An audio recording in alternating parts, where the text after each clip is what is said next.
ছোটবেলা যখন মা শাসন করতো, বাবা শাসন করতো, তখন ভীষণ রাগ হতো যে কেন এই ধরনের আমাদের উপরে অত্যাচার করছে। পড়াশোনা করতে বললে পড়াশোনা করতাম না, যেটা বারণ করতো আমরা সেটাই করতে চাইতাম। কিন্তু আজকের ডেটে এসে বুঝতে পারি যে ওটাই ঠিক ছিল। ওটা যদি ওই সময়ে ওই ট্রিটমেন্টটা যদি না করা হতো, আজকে হয়তো এই জায়গায় এসে পৌঁছতে পারতাম।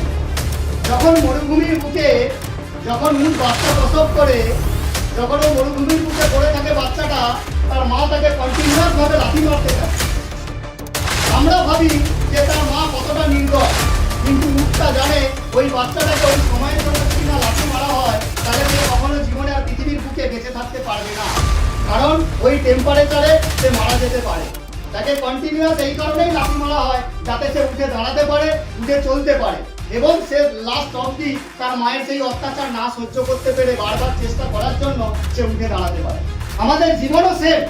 আমরা ভুলে যাই, প্রকৃতি আমাদেরকে বারবার শিক্ষা দিতে চেয়েছে যে আমাকে ফলো করো। প্রকৃতি বারবার এটা আমাদেরকে বোঝাতে চায় যে এটা প্রকৃতির বুকে আপনি যদি ফলো করতে পারেন, তাহলে আপনার জীবনেও সেম ভাবে সাকসেসফুল হতে পারে। আমাদের মা বাবারা আজকে যেটা বলছে সেটা যদি আমরা ফলো করতে পারি, তাহলে ফিউচার আমাদের অনেক ভালো হবে।